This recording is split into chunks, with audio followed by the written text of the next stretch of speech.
мурда биздин өкмөттүн өкүлдөрү жана тажик мамлекетинин өкүлдөрү, бийликтин өкүлдөрү алар ушу такталбаган жерлерде эч кандай иш чаралар өтпөсүн деген макулдашуу болгон экен. Тажик республиканын жарандары ушу такталбаган жерден таш жана сайдын ичиндеги шагыл ташып баштаганда биздин чек арачылар жана Баткен районунун акими барып, бул жер такталган эмес жерлер, бул жерде сизде эч кандай иш чара жасабагыла дегенине алар эч кандай моюн алган жок. Ошондо анан кийин сиздер билесиңер, Аксай жол бар, биздин стратегиялык жол. Ошол дагы ошол жол сүйлөшүүнүн алкагында токтоп турган. Анда ошондо аким менен тиги башка өкүлдөрү, анда биз дагы өзү жолду баштай беребиз, биз улантып жумушту аткара беребиз деп ошол жерде 2 техника койгон экен. Ошондо 2 техниканы таштар менен уруп, Тажик республиканын жарандары ошол жерден, анан кийин Кыргыз республиканын жарандары келип ошол жерден чыр-чатак чыгып кетти. Биринчиси мына ошол жерден баягы кандай десем, от күйүп кетти деп айтып коелу.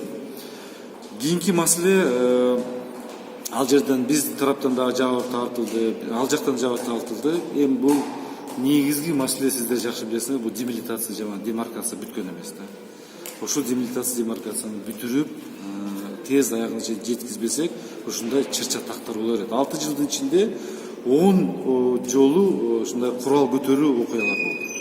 Мен кечээ саат 8-де кечкурун премьер-министр менен сүйлөштүм. Ал да өзүнүн коллегасы менен сүйлөшкөн экен.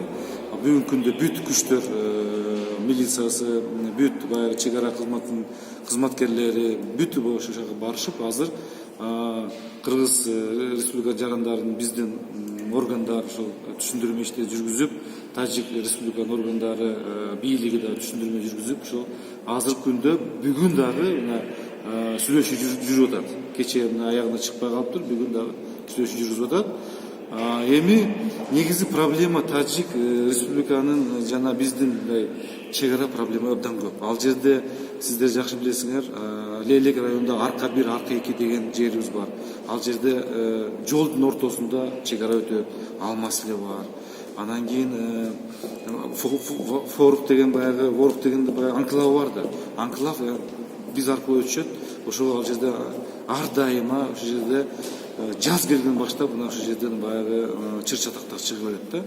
Бул жерде өтө мындай мамлекеттин жогорку деңгээлдеги сүйлөшүүлөр так, анан кийин анын жыйынтыктарын чыгарып, анан кийин ошону менен баягы кол коюшуп бүтүрбөсө, ушундай чыр-чатак боло берет. Мына бүгүнкү күндө Казакстан менен биз демилитация демаркация жасадык, мына чыр-чатагыбыз жок.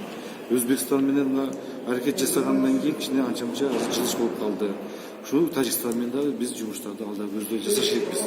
Өкмөт бул жерде түнү күнү ошол жакта көзөмөлдө жүргүзүш керек деп айтат элем.